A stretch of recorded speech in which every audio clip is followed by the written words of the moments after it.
Good morning. Today I have a quick and easy recipe for you. It is a vegetable scramble that you can use whatever veggies you have on hand that you need to use up in your eggs. And it's simple and easy to make, and we love it. We eat this a few times a week and just love it. Now we're going to just melt our bacon grease, so our bacon fat. Let's get going. I'm going to turn this on. I hope it's not too noisy for you because it does have a fan. So, and evidently a squeal. So we'll go ahead and we'll let that start melting. And all I do is take the bacon fat and push it around the pan until it is all melted and really good. And then we will add in our kale. And again, I'm using frozen kale today because that's what I had. And so you don't have to thaw the kale. You can just throw it in frozen.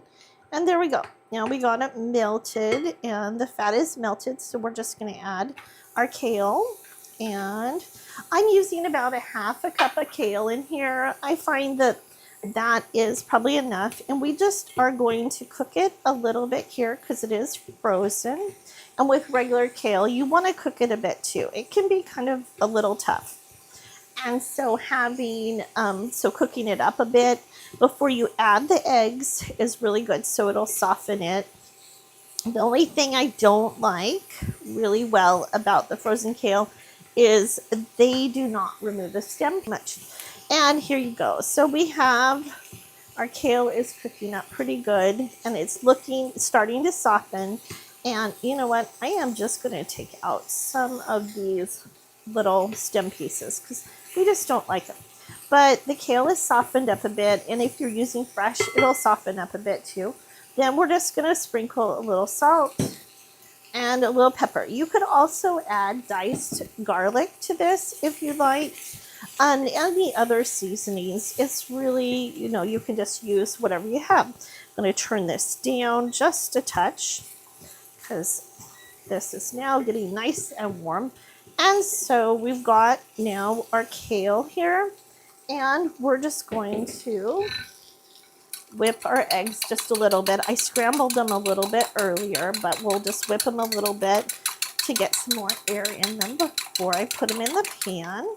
And then we're just going to pour the eggs in. And this is the important part. You want to pour the eggs around the kale, just like that, and kind of engulf it around. And I have 2 eggs here, and you could use more kale if you want.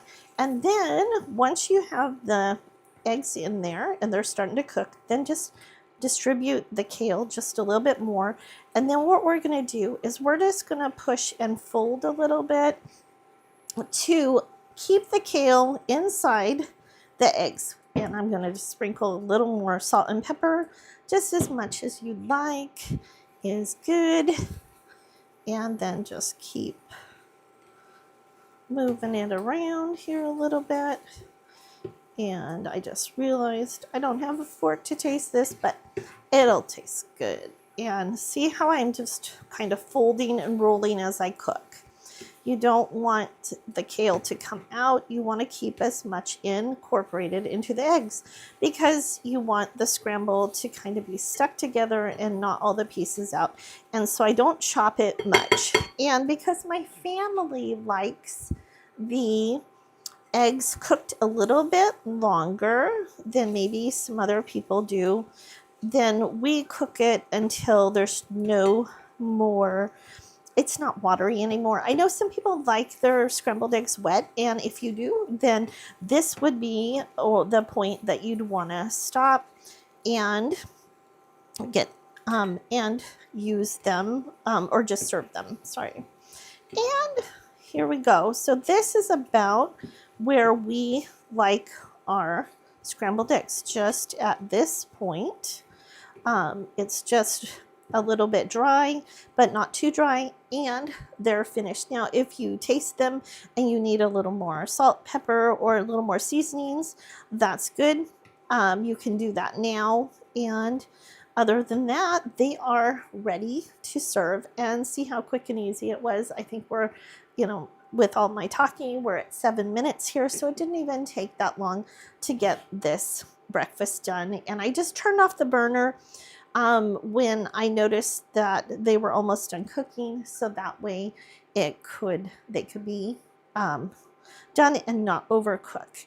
And so that is how easy it is to make these eggs, and to for breakfast, lunch, or dinner. You can serve the eggs over your over rice for lunch. If you have some leftover meat, throw that in, and you could even use these, make like an egg bowl with a little leftover meat. It would be great for lunch or dinner too.